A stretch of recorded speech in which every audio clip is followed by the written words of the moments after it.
That's No, it. we just You show up. show up.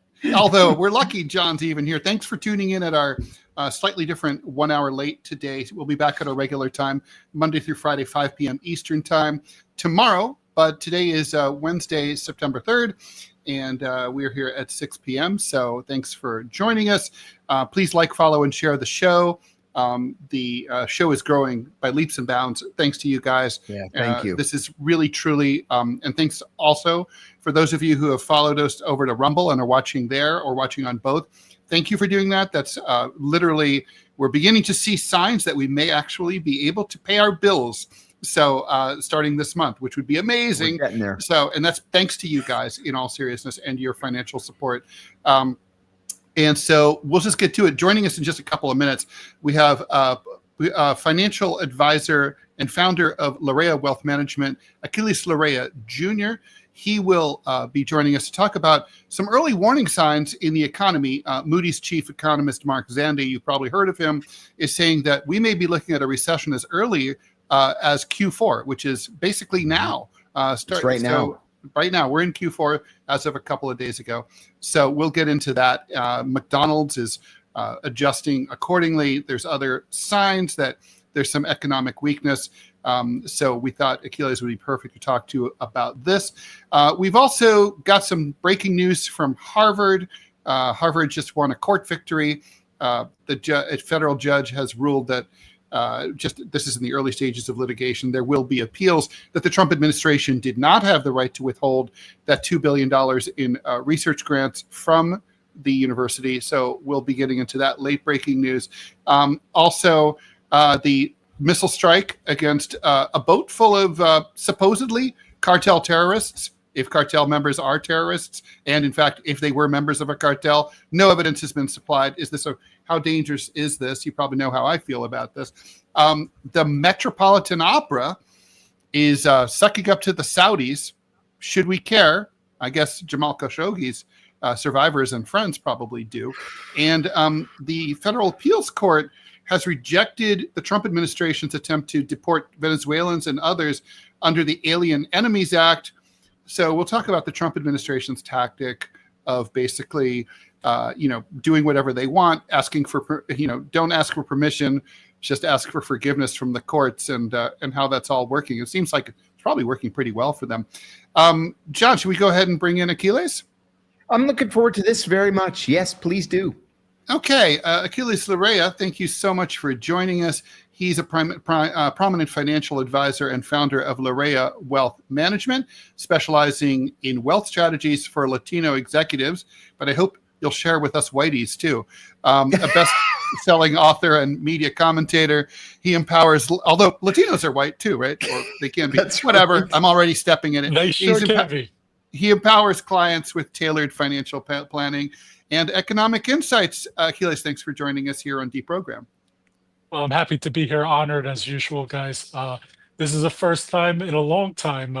Ted and I, we've talked before on previous shows, and so happy to be impart, hopefully, a little bit of wisdom, a little bit of reality checks, and so on and so forth.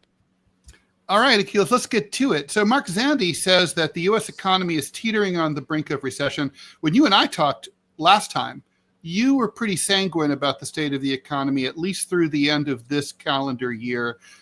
You were saying there might be some, the economy might be hitting the brakes next year, maybe due for a minor, modest, I should say, I don't want to put words in your mouth, a modest correction. Do you agree with Mr. Zandi's assessment? No, it was still kind of early off. Not all the evidence is in. The funny thing about economics is that you have some factors coming in, but in general, Moody's, other big houses, they're looking at around 15 to 17 different factors coming in. I still think the recession is still at earliest Q1 26, Q2. I don't think, we were supposed to have a recession 2 years ago, guys. So all of a sudden we're talking about again. I think the more dangerous thing to discuss at this particular point is, are we in stagflation right now? We are definitely seeing signs of the economy slowing down as a whole. We're starting to see unemployment creep up. We're starting to see inflation although somewhat controlled, but not really. And as the numbers keep coming out, we get So more stagflation, can information. you define that for us? My understanding from the 1970s was that basically that was low GDP growth coupled with inflation. Is Yeah, I that mean, basically right? versus a recession where you have zero GDP growth for more than 2 quarters, stagflation is I call it a whole bunch of nothing going on, because that's exactly what's happening there. But at the same time, you have prices rising, you have interest rates kind of holding steady. We're not seeing them going down at any particular Right. point. And that's what we're waiting for. We're waiting for is the Fed going to temper it down? We see statistics that 96% of people who are betting the Fed are going to cut interest rates this particular month. That could happen. But if the numbers keep coming out positive, that's not going to happen. And Jerome Powell's just going to hold fast until such time. Personally, I think they're going to cut this month. I don't think they have any choice. They've been holding off as long as they could have. But I think the real problem right now are the rising costs, are the fact that unemployment is starting to creep up, and the fact that consumer confidence is now kind of hitting the skids. We're not, everybody you talk to, if you just go to your local market, everybody you talk to is saying, hey, holy cow, look at the price of something. It went up, 20, 30% in less than 6 months. We saw this Mhm. before when inflation went into double digit, and now we're back in single digits. But at the same time, you say to yourself, wow, but food stuff, and gas prices are still going up. So I need to be, you know, uh, cognizant of my costs. I need to be cognizant of, if I'm going to buy a house, I got to watch, what rates am I going to go for in that particular point. People think that just because rates go down, say the Fed lowers interest rates, it's not in tandem with mortgage rates. As a matter of Right. fact, it could be the very opposite sometimes. The first thing that happens when the Fed usually cuts rates is that housing prices go up in the Mhm. short term. So you could be seeing 3 to 6 months or 2 quarters where housing prices start shooting up, where something that was $1 million before here in the metropolitan area in New York City, all of a sudden is at $1.4 million, and we're seeing real examples of that happening as we speak. Stevie over on the YouTube feed says Trump administration is going to cook the numbers. Who are you going to trust? I mean, that's a concern, right? I mean, it may or may not happen, but now with the Bureau of Labor Statistics being politicized, and not to mention the Fed lady suing to not be fired, we don't even know if she's really fired or not. Um, you know, there's the appearance of skullduggery in the economic statistics, isn't there? Yeah. Well, it's an interesting term, but I would say more likely, with what's going on with the Fed, that's not going to change a whole lot. Whether Ms. Cook is a part of it or not, it doesn't really matter. You have a bunch of governors there. There's a reason you have that many people. Not everybody wants to piss off the boss, but it is independent, and he's not really supposed to be firing anybody there. I think it's a bunch of bravado more than anything. I think that when you look at the Bureau of Labor Statistics, oh, I don't like this number. Tough, tough. You don't like it? Too bad. You don't have to like it, but the numbers don't lie. And guess what? Prices under your watch so far have gone up double digits. What are you doing about it instead of doing this silly little game or blame game of people who come in with numbers, who have staffs, multiple or dozens of people putting together these numbers, but instead you're blaming the head of the particular department and you let them go. You know what? The next person could say the same thing. Even if you plant 10 people, you can't, the numbers do not lie, gentlemen. That's for sure. A different Stephen Victor Andrews is asking, conventional wisdom is that Volcker killed stagflation by jacking up interest rates. Do you agree with that? Uh, it's an interesting question. I think that it sure has affected interest rates, but I don't think to the extent where, it's taken it to another level. I still think that at the end of the day, the Fed's looking at unemployment, the Fed's looking at inflation. That is their main target. That is what they are going to focus on. That has not changed since I've been doing this over 30 years. I don't foresee it changing. You could say what you want till the cows come home, guys, but at the end of the day, the numbers don't lie. And Yeah. Mr. Trump and this administration really need to examine what they can do to start resolving this. Tariffs aren't going to get it done. We are not in the early 1900s. We are not in the 1800s. I understand the mentality, but we are no longer a manufacturing economy. It would take us probably the better part of 10 to 15 years to tool up and go back in that direction. But Of we one let party that go a rule, long right? time. One Yeah. party, we would need an authoritarian regime, right? Basically, we would have to have a different form of government instead of elections and changing parties and even different policies within the parties. Yeah. Yeah, and you know what? You see all this gerrymandering stuff that's going on. You say to yourself, well, you're trying to rig the game, but two can play that game as well. As we head into the next elections, the Democrats are starting to get a little bit smarter with their strategies. We're already seeing with Newsom out in California. We've seen with Hochul here in New York that, hey, you want to play that game? We're going to play that game too, they say to themselves. So I don't know how far they'll get. 5 votes isn't a lot. Now, if every single state, that's red versus every blue state starts to do so, then is it a nulling effect? What does it really become? And who do we trust? Well, if everyone does it, I think the net will be more of a more Republican control. Yeah. So let's talk a little bit about McDonald's. So the CEO there, Chris Kempczinski, says that basically they're observing a two-tier economy.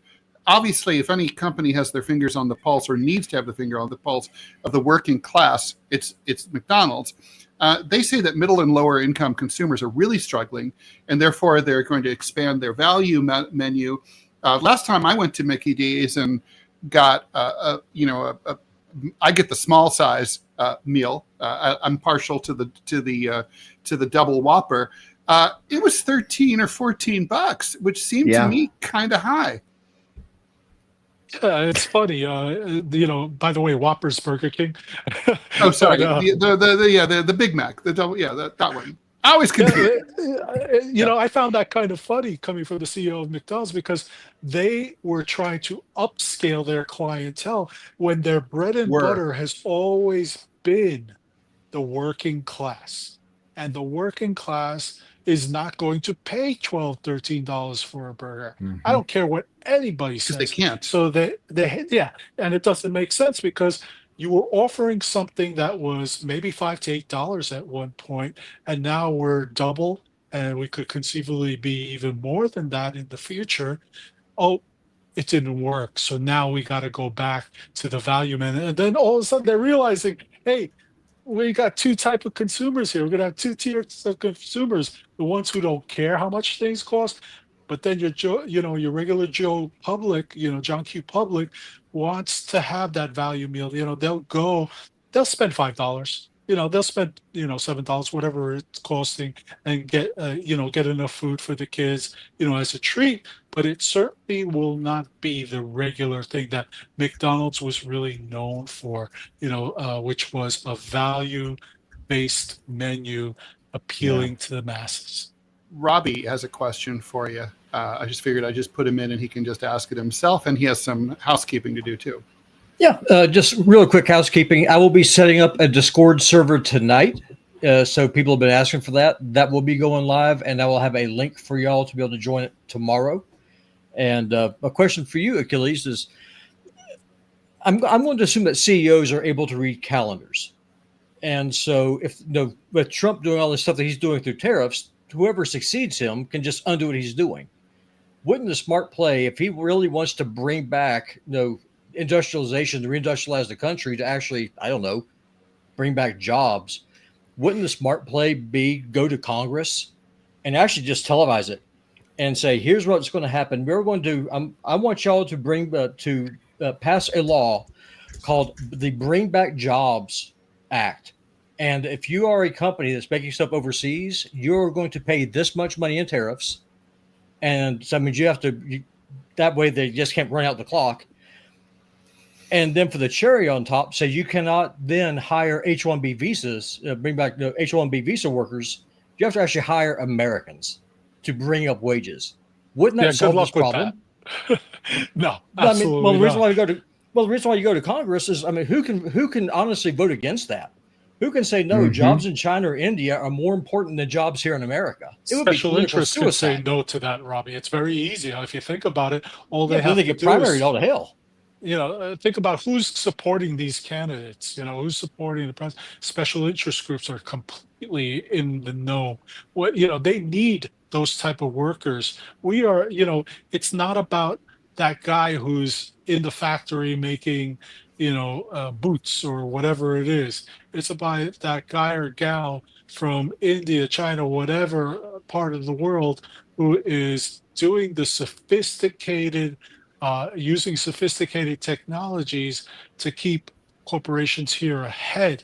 And I don't foresee that going in a different direction at this particular point, because companies need those people. It's very difficult to go backwards. What are we going to do? 2 steps backwards to go forward?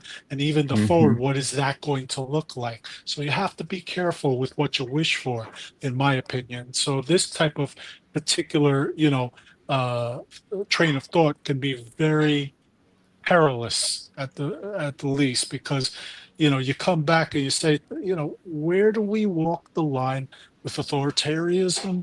Where do we walk the line with dictatorship? Socialism. I mean, they talk about money going into Intel, bringing chips back into the United States and the like. I mean, is this really what we want?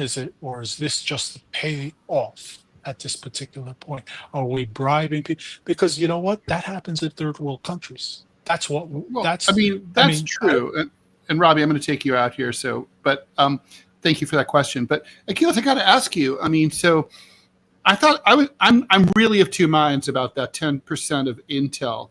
So if Intel is a company that's too big to fail as far as American politics is concerned, and I want to ask my first question, is it or was it? Then it's Chrysler, and it's 1979 or whatever it was back then. And I always, like many Americans, got pissed off about the fact that the taxpayers bailed out this company, and then basically we never owned any of it. And if we're like the big banks, we bailed them out.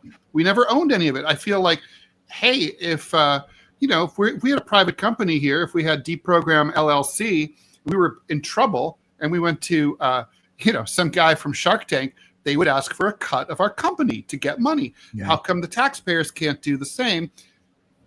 I mean, is it necessarily, if we're going to give the money anyway, shouldn't we get something back? It's a great idea in theory, but anytime you see the bailouts occur, the only person or the entity is the real one that wins. The workers don't win. The public doesn't win. I don't foresee that changing. I just see that, this is, for lack of a better word, this is welfare for corporations, and at the same time, if you think about it, there's no responsibility. I mean, what banks, the banks created a lot of their own problems. If you think about it, go back to the Glass-Steagall Act. The minute that was repealed, we started having problems because there was no checks and balances. Oh, let them do what it is that they can do. And, you had investment banking talking to other departments. And the reason there was a Glass-Steagall Act was to prevent that from happening, to prevent impropriety, because a lot of times you leave these financial companies to their own devices. You know what? It's easy to say, hey, we got this thing going on, and hey, why don't you jump into the fray? Mm-hmm. John, any questions? I do have a quick question. I have actually not even a quick question. I have several very long questions, but I'm going to try to keep it short. One of the things that I worry about genuinely as an American is we have such a massive debt. What is it? 30-something trillion dollars. 37. $37 trillion. At least it's not And 38. at the same time, we're spending more than $1 trillion a year on defense. Is that sustainable? I suppose MMT adherents would say, oh, it's all, silliness. It none of it means anything anyway. But, realistically, we have to pay the interest on the government bonds that fund the debt. So what's the tipping point where we're just not going to be able to do it anymore, or where it crashes the economy? What you bring up is a great point. But debt has been a part of our economy since the Revolutionary War. We owed France, we owed other countries money ever since that point. I don't believe there is a tipping point per se. I think where it comes into play is, are we going to start becoming a little bit more fiscally responsible and buffering, what's Right. happening? I don't foresee it just being a radical turnaround at any given point, because it's in nobody's best interest to do so. It's like, oh, we're saddling our grandkids with this debt and what have you. You know what? We had debt even before we were born. But is this like Malthusianism? We're going to be able to tell after the fact, or after the revolution comes, we'll be like, oh, that revolution, we should have seen it coming. Or like the smoker, like, oh, now I have lung cancer, but before you get lung cancer, you're fine. Is it like that? I think so. I agree with that.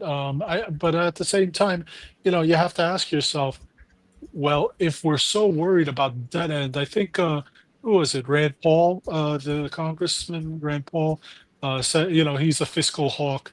And yet every single red side Republican voted for this bill, which allows for the top tier of this country to get tax cuts, all in the sake of some farce known as trickle-down economy, economics, which is the biggest farce I've ever seen. That has been every single economist I've ever read their take on this has debunked this as absolute garbage. Well, it was one of those things that, like, even theoretically, it didn't hold water, But I mean, obviously, what's better for you give money to a poor person, they spend. Yeah. You give them $100, they spend that all $100. You give that $100 to a rich person, they're putting it in their savings account and probably putting it in the Seychelles or whatever. Question from Reed: how is your business, the wealth management business, financial advisor? How are you guys doing in this uncertain economy? And how are independent broker dealers going to adapt in a worst case scenario? I love this question. Oh, it's a great question. The funny thing is, when COVID hit and everybody was getting, we saw a whole bunch of business going on, broker dealers and independent advisors were growing double digits. I see the same thing happening right now. My particular business is growing. I just come into the office, I could not have a new client come in, but because of the way we invest, because how we're helping our clients, we've seen the business grow. TV doesn't hurt, but at the same time, if you are running your practice well and communicating well with your clients, you are going to grow your business by default and design. Yeah. So I guess, and do you agree with the idea that, I don't think there's anything new here, but McDonald's is saying, look, rich people are doing great. They're not having any problems whatsoever. The rich are getting richer, the poor are getting poorer, and we're seeing it in our business, McDonald's, that is. Are we seeing is the economy going to continue to bifurcate?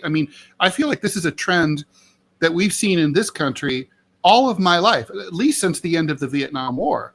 And I don't see it getting any better anytime soon. I mean, it seemed like in the 90s it was a little better, but maybe not. Well, we're seeing definitely some erosion of the middle class. And the definition you ask yourself when, you say things like that, well, the middle class, it used to be you could have a job, one family member would have the job, you would be able to support yourselves, have a nice home. Well, nice being a definition that's kind of loose, and be able to support your family and live a decent life and be able to retire. Now, it's not unheard of. And these are the words that I seen when I was, when I talked to my cousins down in South America and Central America, I hear, the side hustle, that you see people having to do that. That's a way of life down there, Yeah. Oh, So it's are we standard. becoming that third world economy? As you mentioned, are we heading into direction? I think that's already happened. I think people cannot make enough money with the job that they currently have to support the American dream. So they're having to go get 2, 3 jobs, and what kind of savings can I do to, what kind of life? The more jobs you have, the shorter your lifespan is because you don't have time for anything. You can't enjoy the things in life. That's The that's rich are actually getting very richer profound. and the poor are getting poorer. Last question for you, Achilles, because we have, unfortunately, we could do that. We could definitely do a whole hour with you, but we've got other stuff to hit. This is from Rebellious Rainbow Unicorn over on Rumble. How do economists measure a recession, a depression, inflation, and stagflation? Are there universally accepted definitions of these? Yeah, I mean, let's take recession, for instance. We go into all of these, we'll be here for another hour. Yeah. But Econ 101 here. yeah, exactly. But if you look at Econ 101, a recession is 2 negative GDP quarters, right? There's no ifs, ands, or buts about it. If you have, but we didn't see that. Guys, we're still seeing growth. We're still seeing movement towards the upside in certain aspects of the economy. It's just that in the cost of living, we're getting smashed right now. If you're John Q. Public, you're getting smashed in foodstuffs. You're getting smashed in, even though gas hasn't gone up as much. I mean, just let's take the last quarter or so. If you were at $3 and now it's $3.25, that's a significant move to the upside. So a recession will hasten even more areas coming into play. It will also raise unemployment. You talk about the rich spending. There's only a certain amount of rich, guys. I mean, what do they say? It's 1,000 billionaires out there. There's only a certain amount of rich who can shoulder or, bear the weight for the rest of the country, quote unquote. So you have to say to yourself, okay, how is this affecting me as the general public? How am I going to combat this in my own way? And the truth of the matter, when a recession hits, there's no place to hide. It'll affect the markets. It affects unemployment. You start seeing double-digit unemployment, we're in big trouble. So we're not there yet, guys. Don't don't go sound the alarms. Yeah, we're not there yet. Okay? But we do have double-digit unemployment. It's not official. But think about it. We have inflation right now. Inflation is around 3% or so right now. The Fed loves to have things at a 2%, but we're not there Thanks, yet. Jen. So you just need to ask yourself, how in my own world am I going to fight this particular economy?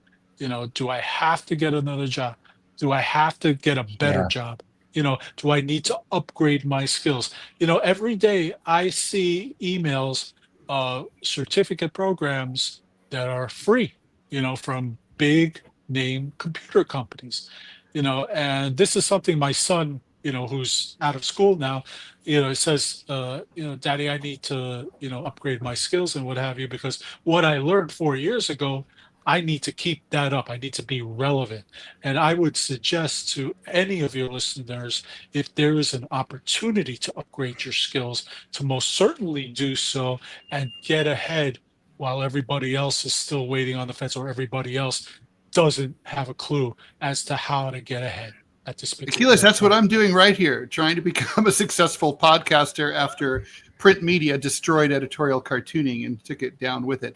Achilles, thanks so much for joining us. Aquiles Larrea Jr. is a prominent financial advisor and the founder of Larrea Wealth Management, specializing in wealth strategies for Latino execs. Best-selling author, there's the picture of his book behind him, and media commentator. He empowers clients with tailored financial planning and economic insights. Please come back again soon. Thanks for having me. All right, John, let's get important stuff, man. I'm sorry, but let me interrupt you for 1 second. There's another issue. We only had, of course, 30 minutes with him, but there's this other issue too that my son asks me about with some regularity, and that is about housing prices. We've gotten to the point where young people are generally priced out of the housing market. He's 20, he'll be 21 in a few weeks, and very, very much wants to get into real estate. How's he going to do that?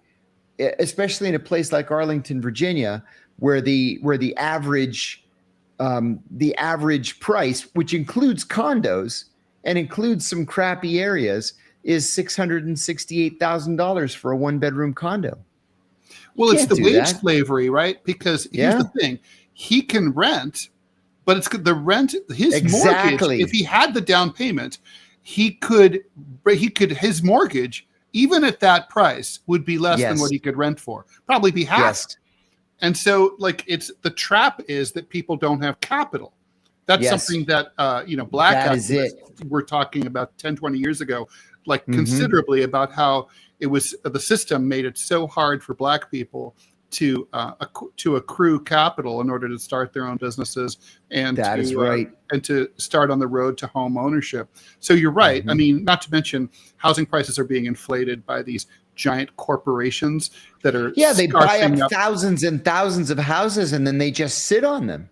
Especially in places that are sort of developing and those are the kind of marginal areas that people used to buy starter homes. They can't now. No. So it should be illegal. I mean, I know that contract law is sacrosanct. Capitalism is our state religion, but it should be illegal because it's destroying actually the capitalist system. Starlion makes a point too. If it's not BlackRock, it's the Chinese. I'll tell you what, I've been looking at real estate in Athens for the last 3 or 4 years, and I'm very serious about buying a place in Athens. But prices have doubled in the last 4 or 5 years because the Chinese, the Russians, and the Israelis are buying up all the real estate. And most of what they're buying goes straight on Airbnb. So Greeks can't afford to rent a place even because there aren't enough places on the rental market. They're all being held for Airbnb. It's outrageous. It is.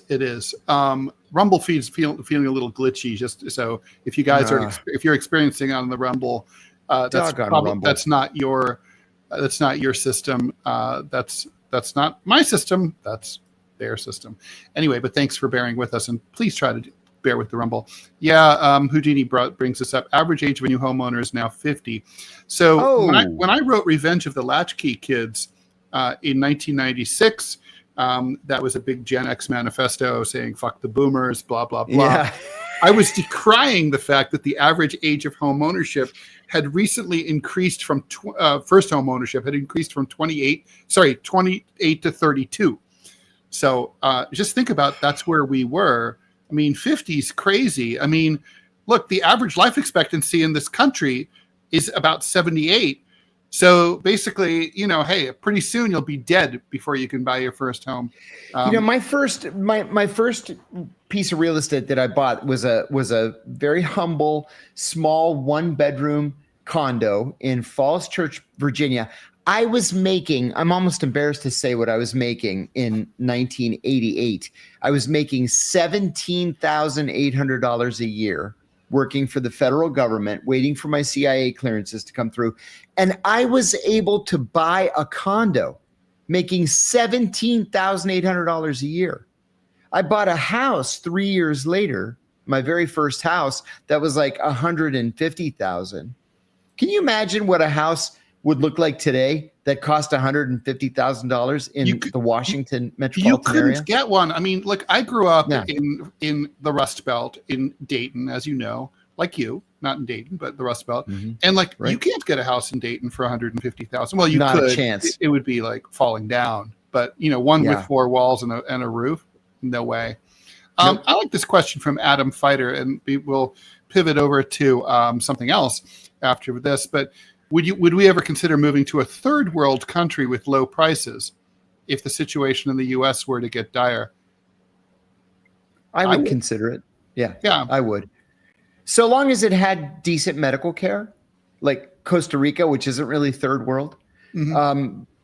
But yeah, sure. I mean, hell, Mexico has great medical care. Let me tell a story, John. So my grandfather was in the French Resistance, and he learned, he was a communist, and he learned that what was going on, what happened to the people who were being deported. His best friend was Jewish.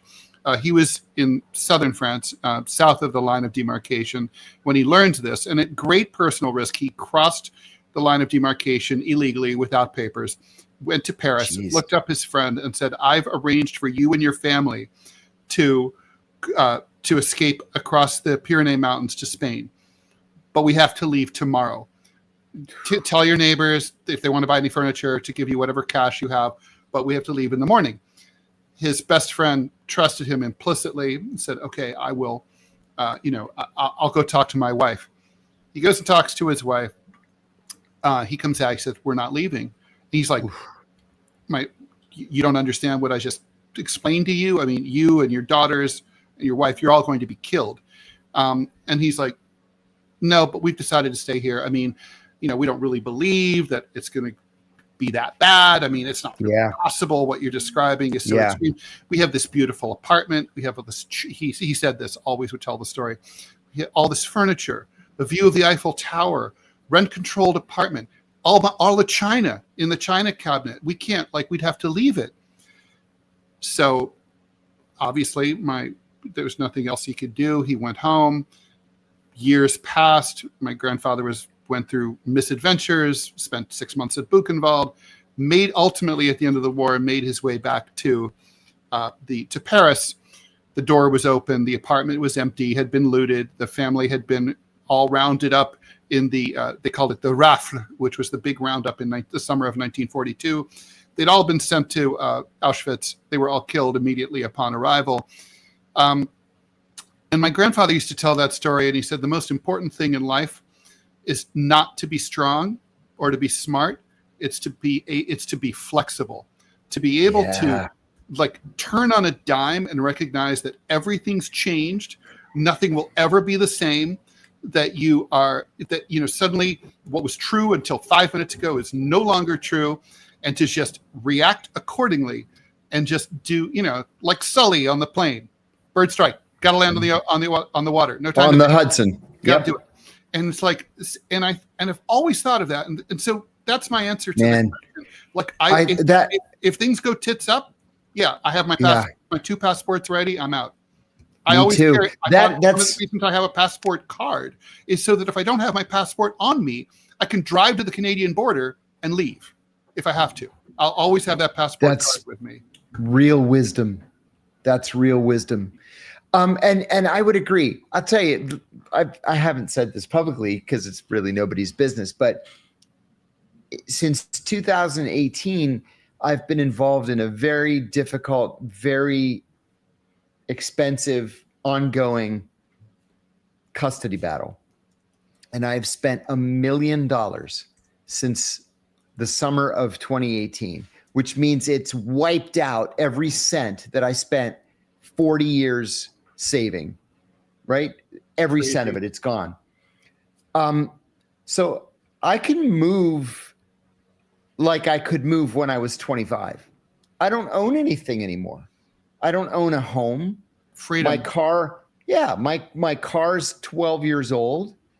I can just up and leave if I have to. And like you said, Ted, I've got that EU passport that just opens doors for me that otherwise would never have been opened. And I have that too. So Robbie, we have go ahead and post that ad up, and I'll go ahead and do the read through. Robbie's reminding us that I've something very special. Rumble is maybe glitchy today, but something very cool for you Rumble Premium subscribers. I'm interviewing John about his life story, and we've already recorded 2 1-hour segments. And basically we're just starting at the beginning, and John's just talking about his life, and it's fucking amazing. We also, I can't wait for the third one. We're doing tomorrow, 12 noon. Don't forget, we're recording it, not live. And so it's up in the Rumble Premium. It's streaming tomorrow. So, we will, keep a lookout for that. If you miss it live, I mean, it doesn't matter if you watch it live because we're not live. So, whatever. No. But you can it goes up it's dropping tomorrow. Go take a look at it. We'll have a third one up. The second and the third one up very soon. And we'll keep you posted on that. Then John's going to return the favor and interview me. And I interviewed Robbie, and it was also amazing. Robbie's informing us that it's going up at 9:30 Pacific tomorrow morning, 12:30 Eastern time. So, all right, let's get through this ad. You've probably noticed Rumble is growing fast, and it's not slowing down.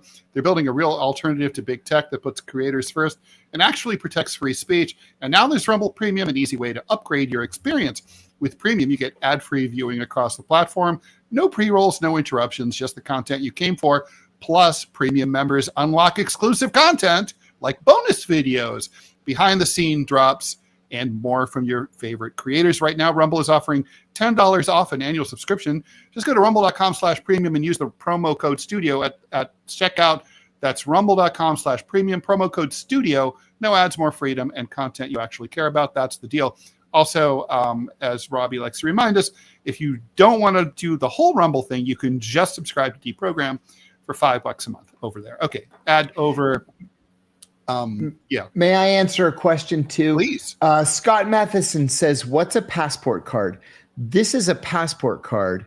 I've never had one before. I got one 4 weeks ago for the very first time. Here's the back of it. I didn't know what these were for either. They're so you can go to Mexico, Canada, the Bahamas, Bermuda without a passport. By land. It's only good for land crossings. You can't fly. Oh, see, I didn't know that. Yeah, you can't fly to Canada. You can't fly to Toronto and use this. Although I don't think they would kill you or anything. But I mean, you learn something new every day. But if you drive across the border or you take a cruise in the Caribbean. Right. Yes. So I have no intention of taking a cruise. These days I might be careful because, they're bombing boats in the Caribbean. So yes. And killing everybody on the boat. Yeah. That's not cool. Oh, Hamish McInnes, I'm loving that comment. Bustamante is the Andrew Tate of the CIA. You know what? Let's not go down that road. Yeah, no, I'm sure we'll be back there sooner rather than later. We do have other stuff to talk about. Do we want to talk about that? Yeah, we do. Okay, so Pete Hegseth, he said he and Trump ordered a bombing of a boat. They showed the video. You've probably seen it if you watched the news. Oh yeah, man. They claim they claim that Tren de Aragua, the Venezuelan gang, is bringing in fentanyl and other crap into the United States. They've declared them terrorists. And then they're saying that this boat was full of Tren de Aragua terrorists, 11 of them, and that basically they bombed it. It looks to me like a drone strike. But, who knows? That was exactly what I thought. And so it sounds like it was just one whatever fired, killed everybody on the boat. Now, this boat, John, it was in the Southern Caribbean. It was from leaving Venezuela on its way to Trinidad, which is far out of Venezuela. And did you see the Trinidadian Prime Minister? Waters. Yeah. Oh, yeah. International waters. Did you see the statement from the Trinidadian Prime Minister today? No. She released a statement and she said, please blow up every boat that is trying to bring drugs to Trinidad. We can't handle it otherwise. And then there's this 15 nation, I forget what it's called, the Caribbean Consortium of, I don't know what. So they issued a statement saying, whoa, wait a minute. No, don't blow up every boat unless you do it after consulting us. And there's been no response from DOD. So there's been no cooperation with the Trinidadian authorities. You know what? To tell you the truth, Ted, I think that it never occurred to anybody in the administration to even bother suggesting cooperation. God forbid. MW Knox 186 brings up the Ted Rall point. You're exactly right. Even if they were drug traffickers / terrorists, couldn't they have just arrested them? I should think so. I would agree. CARICOM. Thank you, Christian. That's what it's called. Yes. MW Knox is right. What's up with that? And again, this is one of the beefs that I had with the CIA for so many years. If you want to get technical, not a single one of these people was charged with a crime. Yeah, thank you, Sean. Scott Matheson. Thank you for that. No evidence that there was any drugs on the boat. Also important. I mean, I think about like JFK went on national television to show the satellite footage. The spy plane footage, the U-2 footage of Cuba and the missiles that the Soviets had put there, because he wanted to explain that like he wasn't making shit up when he brought the world to the brink of World War III. When he was complaining about the USSR, it's like here we have no evidence whatsoever. I mean, is that because there's no evidence because it's not true, and it may not be true. Yeah. B, it is true, but they're trying to set the precedent that they don't need to fucking explain anything so that they can go after people without evidence in the future. Or C, both, A and B. And the administration's never going to tell us. They'll never tell us. And what they're going to do is just move on. They're just not going to answer questions about this thing. They'll move on and they'll do it again. Nick is saying the drug cartels are working with that government. That's true. I went to Africa in 2011 when I was with the Senate Foreign Relations Committee to write a Senate Foreign Relations Committee report on cooperation between the Venezuelan government and West African governments that were transit points for South American cocaine that was destined for Western Europe. And the truth of the matter is the Venezuelan government knew exactly what it was doing, and it was making a lot of money by looking the other way on these cocaine shipments. So, okay, let's also separate this out. Sorry, drug cartels are not terrorists. Terrorists, no, by definition, right? John, correct me if I'm wrong. I say this all the time. You spend a lot of years chasing down terrorists. Terrorists are people who use violence in order to try to change a government's political position, right? That's what it's for. Exactly right. Like 9/11 is like basically, get U.S. out of Saudi Arabia. Quit supporting the Israelis against the Palestinians. Quit fucking with Islam in general, basically. Exactly. That's exactly right. Yeah, this is another thing that's kind of a pet peeve of mine. Terrorism is using violence to instill terror in a civilian population for political reasons. And that's not what Tren de Aragua does, even allegedly. Drug smuggling is not terrorism. So this is going to be, look, Tren de Aragua is not going to federal court to complain about this. But if anybody had standing and brought this to a court, this is going to be thrown out, right? I mean, this is going to be very similar to what just happened with the Alien Enemies Act being used to target Venezuelan immigrants. Basically, Trump claims that in that case, that Venezuela had invaded the United States, by encouraging its Venezuelan nationals to come here illegally, and that constitutes an invasion. The judge, this was the Fifth Circuit, it doesn't. Which is a conservative court. They said, no, that's not true. It's like an invasion force has a very clear definition. It's an armed force by a nation state. That's not what we're talking about here. This is just the Venezuelan government being assholes and saying, hey, go and, go live in the U.S. if they'll let you in. Yes. And that's not an invasion. And you can't rely on the Alien Enemies Act and a declaration underneath that for that. This is like that. That's what they're doing all over the place. They're trying to, square peg, round hole every fucking bit of law they can. And it basically, until the courts sort things out, then, they get away with it until they don't. Also, but that's a policy. They made a decision when That's they re-entered the White House in January 2020. This year, January 2025, they made a policy decision to just do anything they wanted and say, so sue me, thinking they're going to lose a lot, but they're going to win some too. And that's how they're going to force that square peg into the round hole. Now, the thing is, I have major problems with this, right? How many times, seriously, would you be shocked if you found out later they weren't Tren de Aragua, they weren't even Venezuelan, they weren't drug runners? That could happen easily, right? Yeah, a bunch of Colombian fishermen or something. Sure. Sure. I wouldn't be surprised. And that's the problem here, is that there's no process. There's no judicial process. So people are like, well, I have no sympathy for drug runners. I don't care if they all get killed. Robbie just said that. Yeah, I'm like, nor do I. I don't either. Yeah, I don't care either. But if they're really drug runners, sure. Yeah. But that's the $50 million question. Exactly. And so that's what they're thinking. And then what's with these judges who basically come out and slam Trump and say, what you're doing is illegal. What you did to kill Mario Abrego Garcia is illegal. It's evil. It's wrong. I'm issuing an order. You must stop this. I'm going to stay my order so you can keep doing it.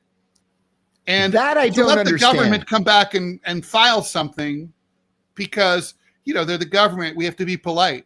I'm sorry. I don't get that. Yeah. But they all do that. Stephen Victor Andrews is making a point. Drug trafficking may not be terrorism, but it is war. That's an important point. And that is why the administration early on declared the Mexican cartels as terrorist organizations. It wasn't because they're going to start using drones or send the military across the border. It was to free up money that Congress had appropriated only for use in anti-terrorism programs. So what it did is it gave legal authority, for example, for NSA to begin intercepting or targeting for interception the communications of high-level drug cartel leaders, presumably to then pass that information to the Mexican government so that the federales and I think it's Navy intelligence is the organization that does it in Mexico, can target them. I was surprised at how so many people in the media overreacted to that decision. Like, no, you're misunderstanding it. It's not so we can do stuff on the ground against them. It's so we can free up resources to help the Mexicans do stuff. Yeah. So they say Trump said there's more where that came from. Is there, or is this another ADHD Trump, pay attention to this right now, but you will not see this ever again? I think we should take Trump at his word this time. Mm-hmm.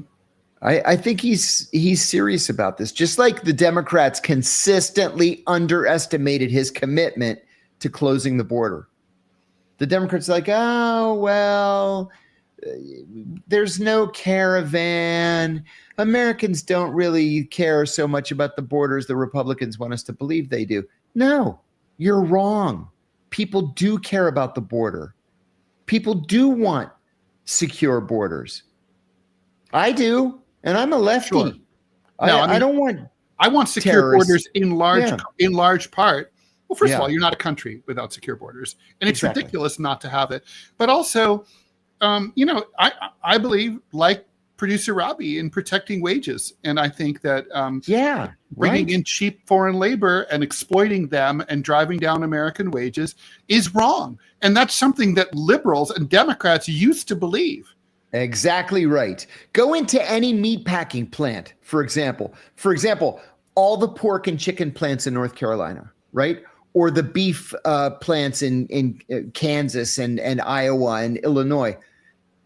And I bet you couldn't find an American citizen if you went into these places. No, that's true. That's totally true.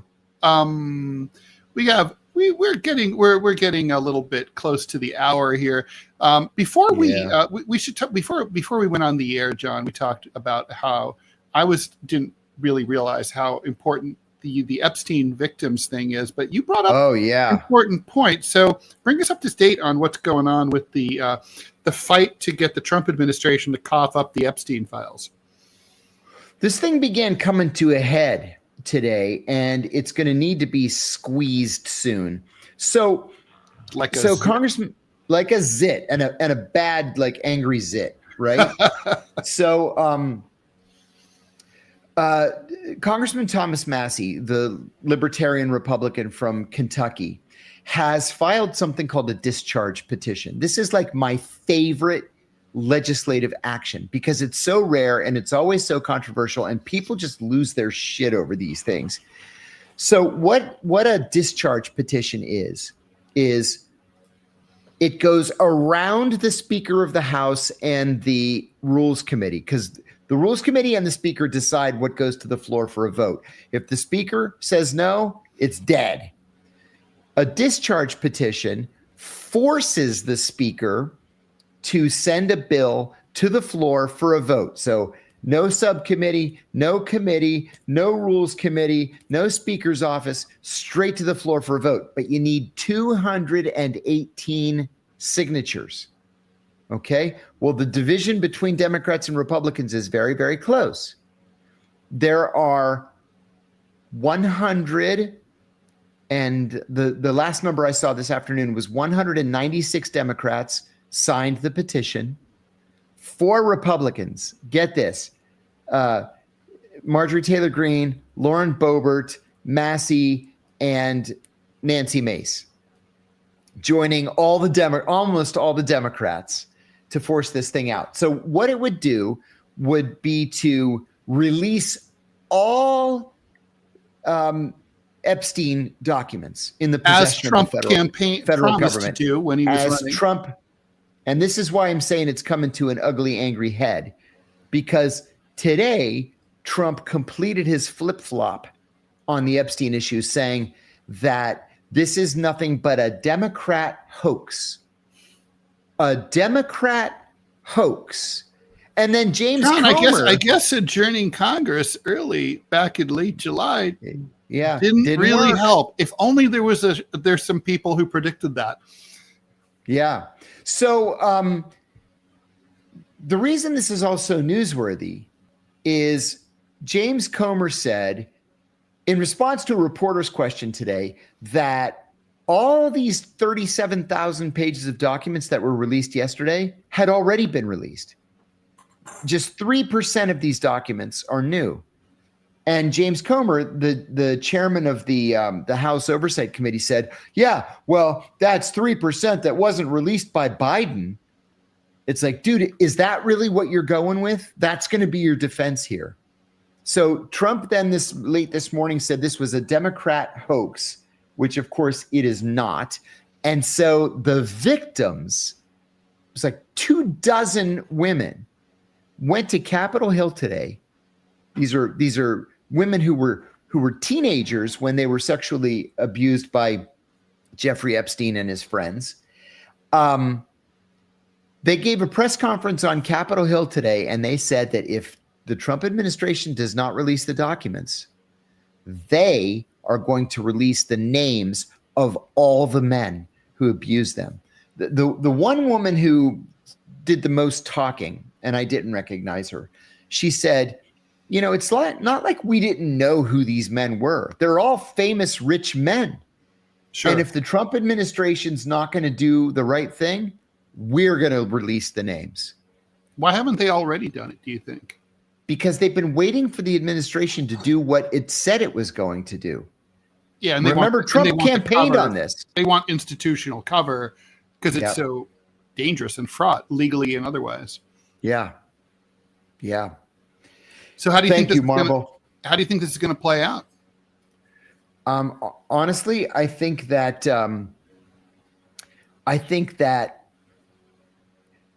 it's going to be a slow motion thing.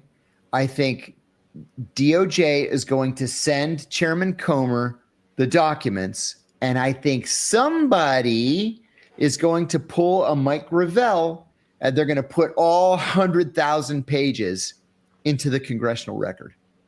That's how it's going to get out.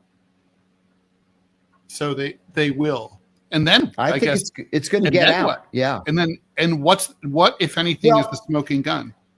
But one of Biden's deputy assistant attorneys general said today on CNN, I was watching it on the plane, that the statute of limitations for all these sex crimes is 5 years. So nobody is going to prison over this. Nobody. But they'll be destroyed.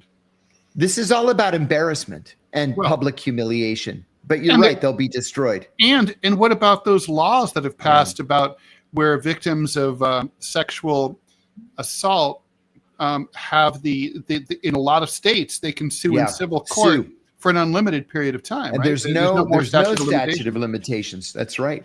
That's a Me Too thing. Pamela Drew on Rumble asks, hi, Pamela. Do you think Thomas Massey's sidestep move was the brainchild of Bruce Fine? And you might want to say who Bruce Fine is.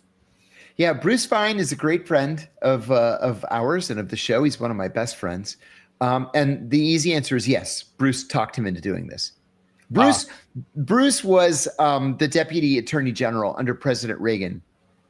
He's also very, very close to Thomas Massey. And that's how I know Massey, because the three of us go to baseball games together.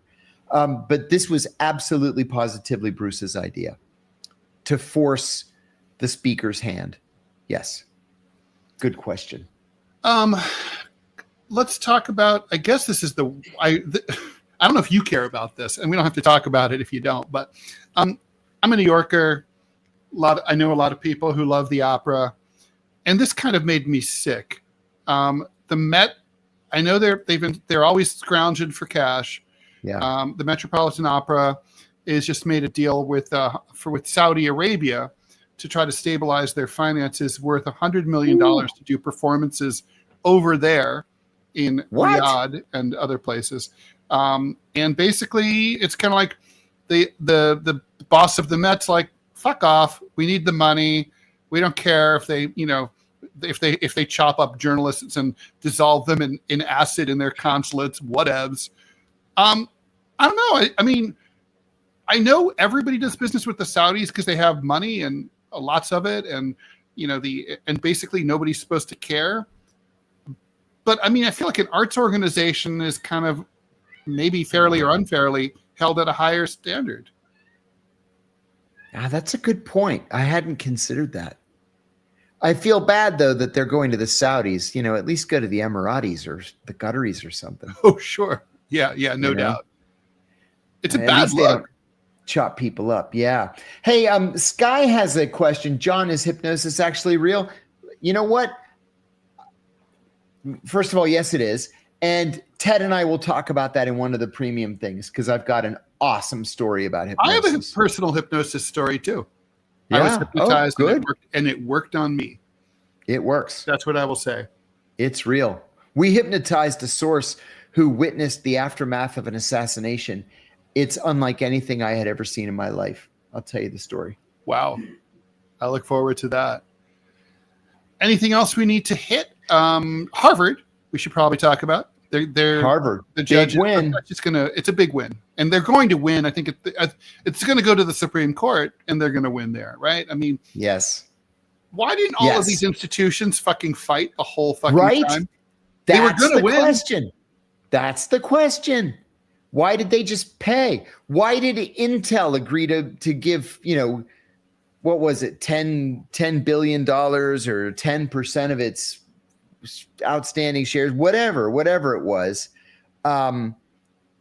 Why did they agree to just fork over cash to the administration? I don't understand this. I don't understand either. Yeah, well, say hi, Clovis. Okay, so anyway, Hey, Clovis. all right. With that, I think we're going to call it a night. John, you've got to get some rest, and I'm we going to will. bed. And tomorrow, I'll see you privately to do the third installment of the interview. Seriously, if you guys don't want to miss it. Wait, so let's see. Brian B is asking, John, did you guys see my super chat? Oh my gosh, how did we miss a super chat? No. What's the super chat? Where is it? Let's Looking right see. now. I'm scrolling up too. I'm sorry, because when I run the board, it's kind of like it's a lot of stuff moving very fast because there's a lot of comments. I found it. As a Green Stripe software developer, what advice would John have for me? Thanks for pointing that out, Brian. You know what? I have to think about that one. Green Stripe, in my mind, means you can go anywhere and do anything. And I would always keep that option open, I think. I think that was the context of the conversation, Brian, when you asked that question. I'm sorry that we missed that. Yeah, me too. I apologize for that. How'd we miss that? I don't know. It's like I said, it just moves. You look at sometimes the scroll just moves so fast. Little request from Robbie. Wait, let me add one other thing, Brian. I love your photo that you have there, your icon, or what do you call it? Is it an icon? Your what's that thing called? It's what's it? I'm sorry, I'm so tired. Avatar. That's your avatar. Thank you. I love it. Love it. Excellent. All right. As an artist, I will let this be the last statement today. Stephen Victor Andrews, artists are held to the lowest standard. I hope so, as an artist myself. All right, guys. Thank you so much for joining us. Please, please, please join us on Rumble. That's where we make some money as opposed to YouTube. We appreciate you YouTubers as well, though. A lot of people watch us on both because sometimes the Rumble feed is glitchy, and then you can sort of have it run while you watch us on YouTube. Not a problem at all. So please like, follow, and share the show. We're back to our regular schedule Monday through Friday. Tomorrow on Thursday, September 4th, we'll be here at 5 o'clock Eastern time. Looking forward to it as always. And thank you very, very much. Thanks, everybody. Bye.